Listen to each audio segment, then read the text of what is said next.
the jersey numbers on the back of my players' shirts, or my son when he got drafted, draft night, how important that was to us, how that felt.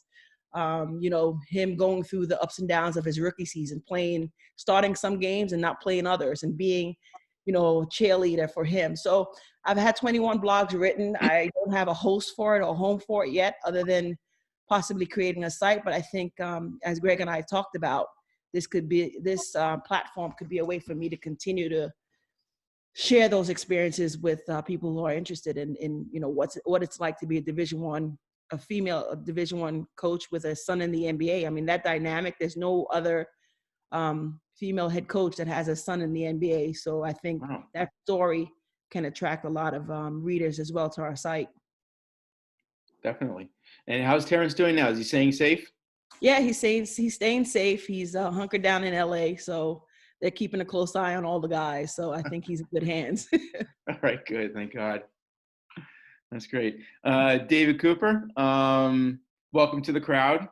Thank you. And it's nice to see you. I don't think I've seen you in probably like 3 years, 4 years or something like that. So it's good to see you. You too. Let's have you introduce yourself for a while. Hi, I'm Dave Cooper. I do business development and sales and marketing. I've been in and around sports media for 25 years. Started in print publishing around college sports. I went and worked early at ESPN when we launched the digital products with ESPN.com and NBA, NFL, and NASCAR. For a couple of years, I managed the relationships between ESPN Digital and the leagues. So, very involved, spent a lot of time in the league offices, worked with corporate partners, major events like the Super Bowl, technology, that we implemented online to offline to create more content. Once everything kind of started exploding on the internet and startups, I went to work for a site called Rivals.com. And Rivals was a site that focused on each college and professional team, mostly in football and basketball. It was we had relationships to everything from Sporting News Radio to Fox Television. We had live athletes. We had heavy duty blogging and chat rooms. It was the first site to really have community. The internet in 2001, unfortunately, I guess imploded on sports sites. So Rivals had closed, and I went to work for a company called Prime Media, and we put on large events. It was called the Gravity Games, which competed with the X Games. We'd have 100,000 people once a year for a 4-day festival of action sports and music. And I did sales, marketing, business development for that, production coordination. We also did the official Super Bowl magazine. So we worked closely with the NFL, published that, did a lot of things at the game itself, combined with NFL Digital. And we also published a lot of sports magazines with the men's interests, such as motocross and Motor Trend, and about 50 different automotive magazines, but also did surfing and skateboarding as well. So that was, I'm trying to think, I think that was heaviest on the sports area. After that, I stayed in executive jobs in health and fitness, technology, and the last 5 years I've been doing my own thing and working with a number of small startup companies.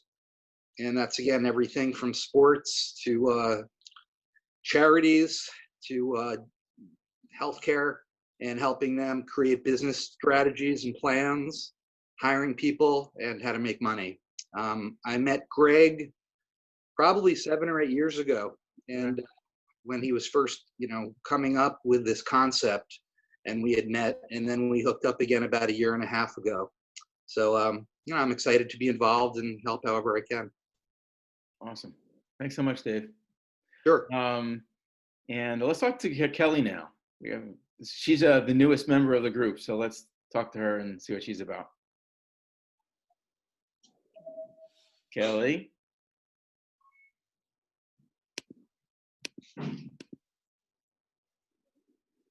I'll unmute her. She may be on mute. Oh, She's rejoining in a second. She just said she got cut off. Okay, Sandy, let's start with you since. Oh, okay. So I'm Sandy, and I found my way here actually through my brother. And we are very different, my brother and I. He actually is the athletic one. He did all the mainstream sports, and it's very interesting because I, growing up, did the non-mainstream sports. I liked archery and sailing and horseback riding and things that I didn't, other than like for the Olympics, that was the only time I ever saw them. So this is, I think, really interesting to give all those people who didn't know they had a community. And I actually, and finding the idea of creating community online exceedingly interesting, especially with what's going on now. I actually have 2 art degrees, one of which is in ceramics, and I teach ceramics. And we're finding ourselves in a similar sort of almost a coaching situation of how do we teach or coach ceramics without actually being able to be in the room with them. And we're trying to figure out ways of doing it over the internet and online and through video conferencing and calls and things like that. So it's interesting, this whole platform is, I think, really an interesting, exciting new place that is going to really expand rapidly as things move forward. Thank you, Sandy. What's really exciting right now is that the way all of a sudden video conferencing is basically the only way that you can actually conduct business. That over the phone. That's a whole. This has really jump-started this whole sector. And I think some things are almost irretrievable, like online learning. I think will become very large because of it. I think you're going to become a lot more comfortable doing these video conferencing, and it's going to be more of the way, and people will be working out of their houses a lot more, and this is going to change the whole culture, which is really interesting. Sandy, I apologize. I really wanted to start off with a conversation about why you're here. Because it's we were originally speaking with the Waltons, and we still are waiting for the Waltons to be able to be involved. They're the family that owns Walmart. Primarily, they started it. Their great grandfather and grandfather started it, and they are very much involved. Especially one of them is Alice Walton is very, very involved in the arts. They built this beautiful museum in Northwest Arkansas called the Crystal Bridges. And I recommend you go online, because right now you can see pretty much everything they have online, which is really cool.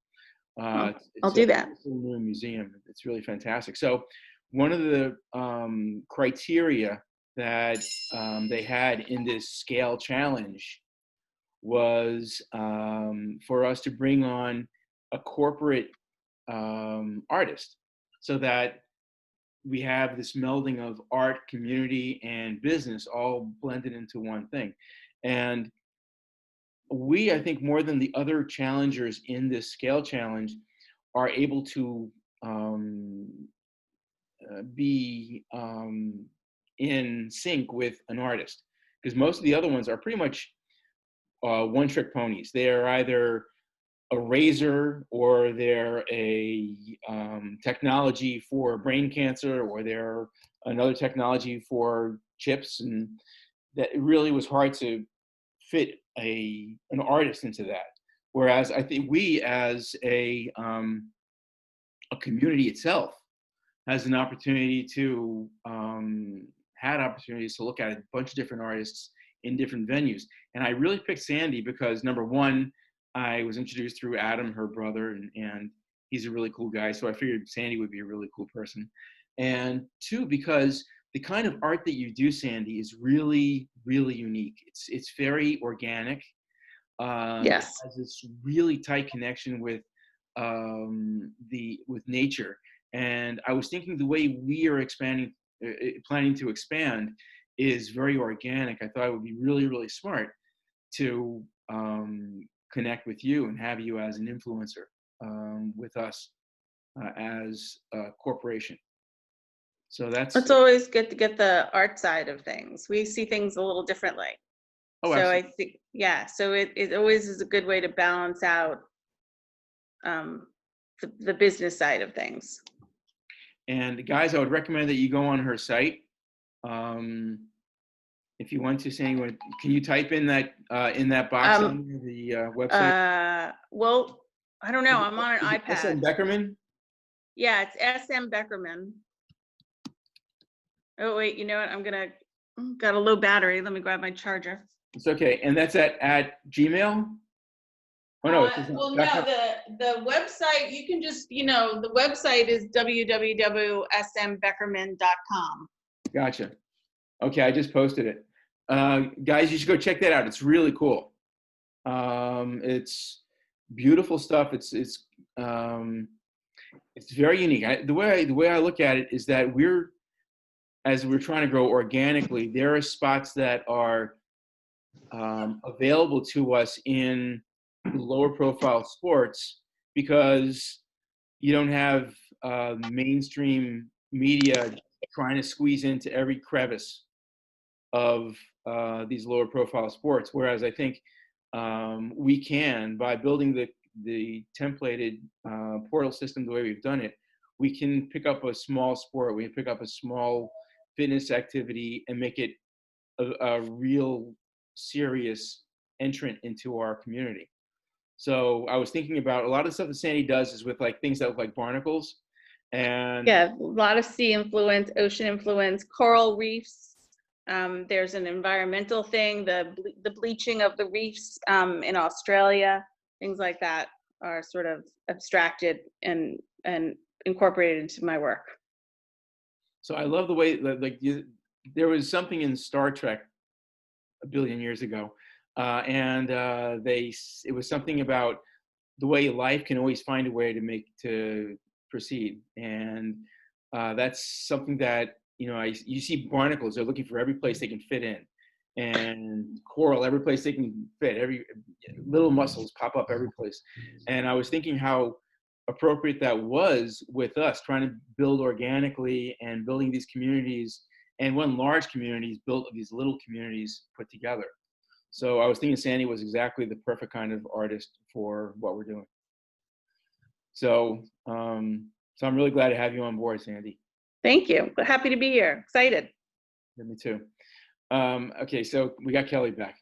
Are you Sorry about audio? that. There you go. My internet's just been on and off. I don't know, it's acting. And I apologize if there's a doggy nose in here. She's very fascinated by conference calls. She loves people. Well, first and foremost, really nice to meet everyone. I've heard a lot about you guys, so this is exciting.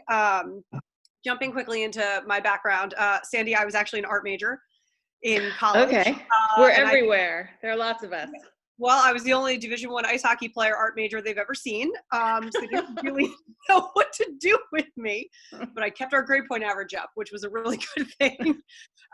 So I went to school thinking that I was going to have a career in architecture and interior design. I've always loved art.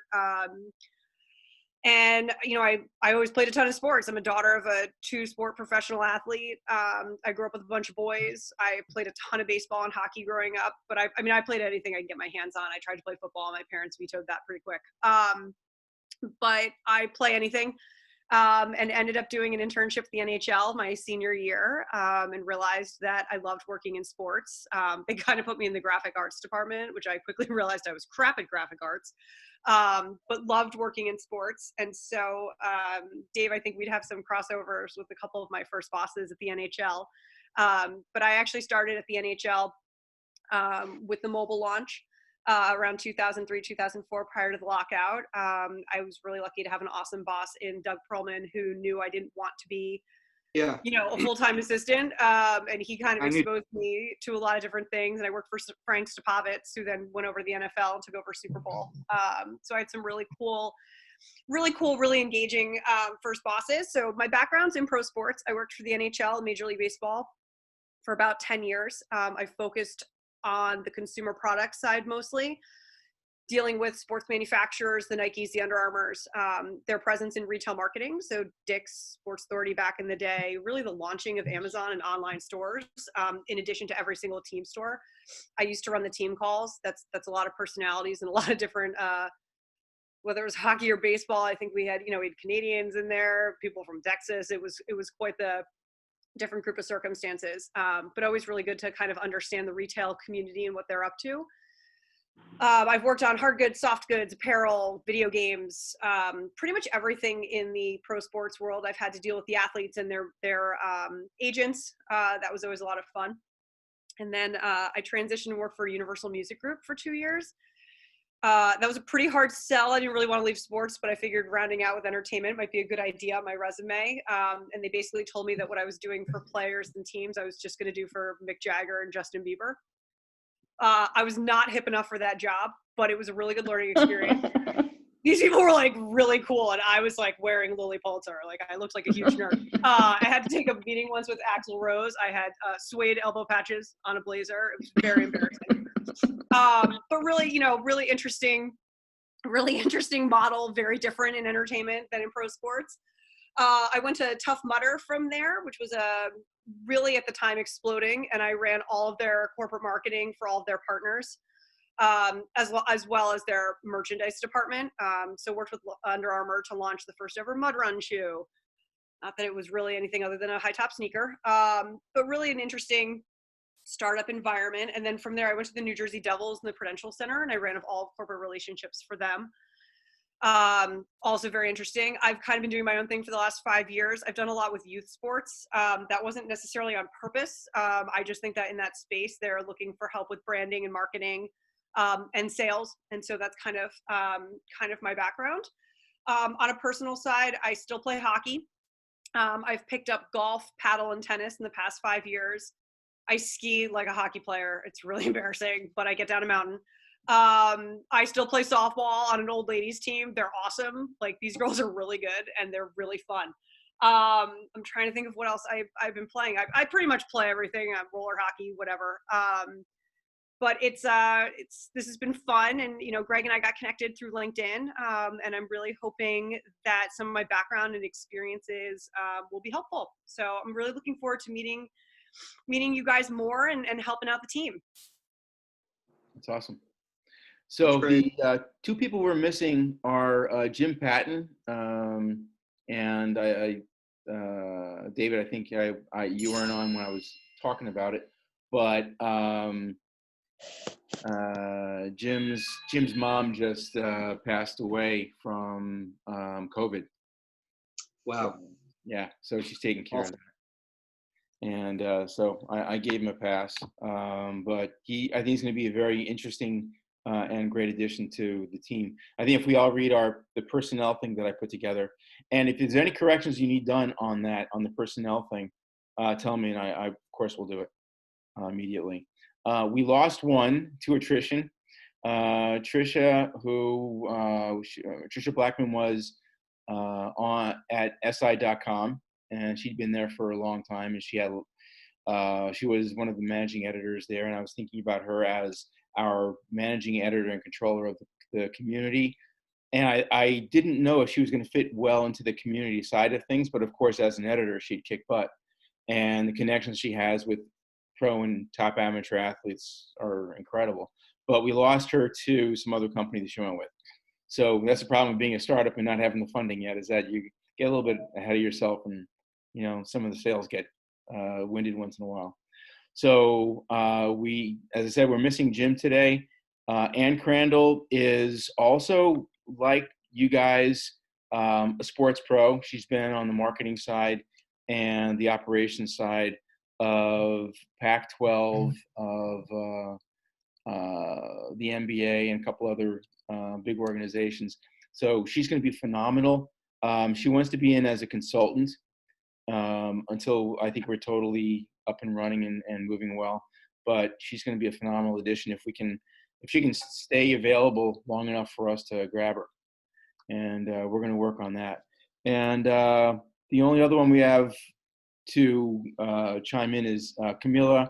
She's actually local to the East End, but she's a Long Islander, and I see her as a marketing and salesperson, and really working on building the high school and college sales strategies using Long Island as the base.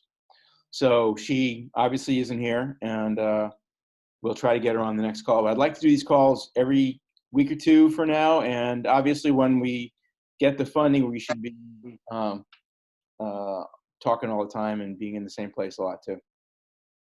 So anybody else want to say something, or how we're looking? Greg, is there, you think financing is imminent?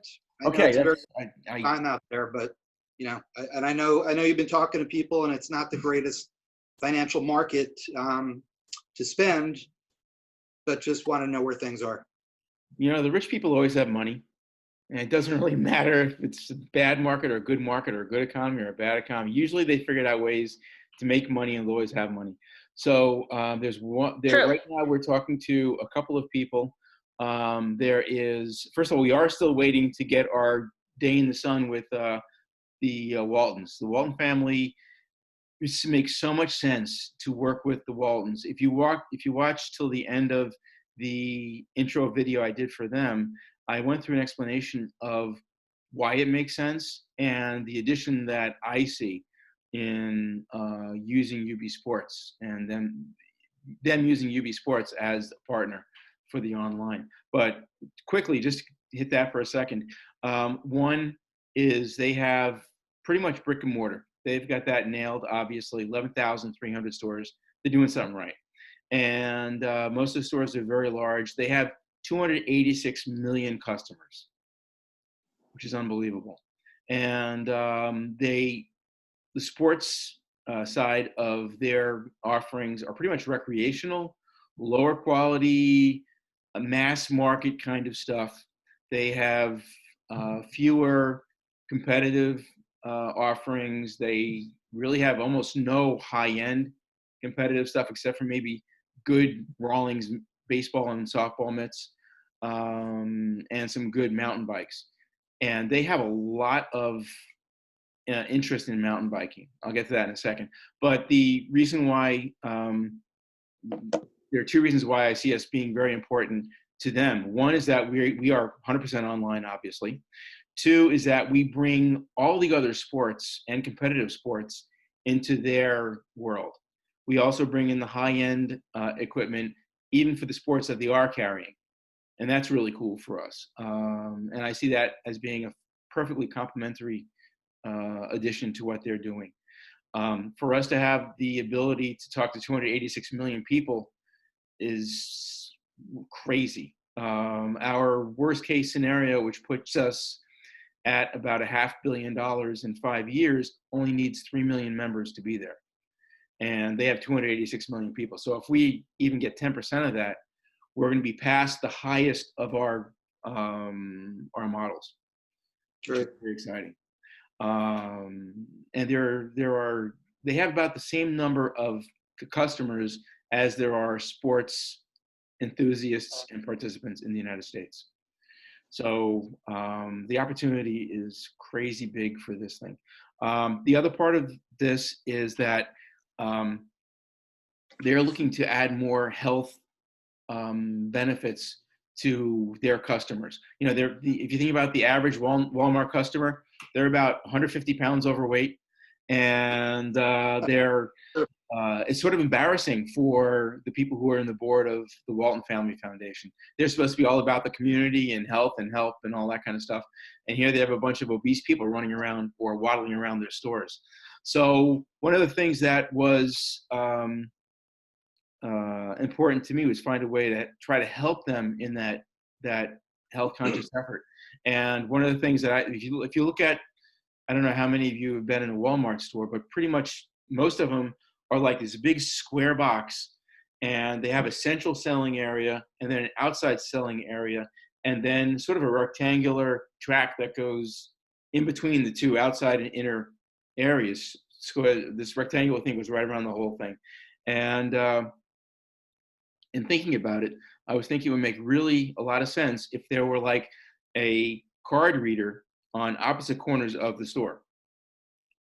And if an obese person signs in to the store when they get there and they have this card, if they, every time they go around this track, which is about probably, I don't know, probably a fifth of a mile or an eighth of a mile, just getting around this track one time, if they could go around this track and use their card to key in on both sides of this track and keep going around a total of 5 times, they can get 5% off their total order. That number one gets them active. Number two gets them to actually look at more things to buy. And 3 gets them a discount. So it makes total sense. And if you watch my video, I go through this whole thing about why that, how that works. So I really think that we're a perfect partner for Walmart. And I think when we get a chance to talk to the Walton family, there's another part to that. They just spent $200 million on a mountain biking track in Northwest Arkansas. And we're just looking for $5 million to get ourselves up and running. So I think that when we get to sit down in front of them, and of course they're making so much money these days, it's ridiculous. So for them to spend $5 million on a startup that might become a real force in the online sports community, I think it makes total sense. And what we can do for them, I think is perfect as a growth vehicle for them. They also own 4 pro sports teams. And the concept there is just, it's limitless. It really, literally limitless. So I love the concept of being involved with them. The second investor that's come along, he is an Austrian guy who is into oil and gas. He's a multi-billionaire looking for things to do with money. And he loves sports. And right now he's looking for soccer teams. So one of my old friends, who is also the head of U.S. futsal. Futsal is soccer in a closed arena with a much smaller soccer ball. It's in regular soccer ball is about that big, and futsal is about that big. So you can do a lot more fun tricks with it and moves around in a smaller arena better. So she and I have been friends for probably about 5 or 6 years. And she said, I'm talking to this guy who invests, and I think he would be way over what you're doing. He'd be totally involved. So that was only last week, and right now he's looking at it seriously. Great. So we'll hear more about that in the next day or so, or week. I don't know how long it's going to take. But also there's a group up in Chicago that now is looking at us as well through another connection of mine down in Florida. And both of these could absorb the whole $5 million we're looking to raise in a heartbeat. So between the 3 of them, the Waltons and then these 2 other people, I think we have a really good opportunity to get the bulk of this done, if not all of it done, plus a second round. There's also, we're expecting to do an A round in 2 years, which would be valuing the company, if our models are right, somewhere between $75 and $150 million. If that happens, we'll raise another $10 or $15 million or more and put it toward opportunities we have at that time. And then the main round that we're looking at, the B or C round, maybe in 5 years, at which time we'll look at an IPO or a total purchase by some very large company like maybe Real Madrid or Barcelona or the Lakers or someone like that. You never know who could be interested in us then, for billions of dollars. So I feel we have a 5-year sprint to get to that. And, we need everybody involved and everybody excited about this. And for us to work as a really great team as we go forward and build, we can make this into a real landmark. What's also really important is that we do have an opportunity to change our culture. Back to the Walton story, they really want to change the culture the same way I feel we can, and that's in stopping this growth in weight that we have here in the United States and actually around the world. As we go toward larger weights, we create problems health-wise and medically. And As like burritos.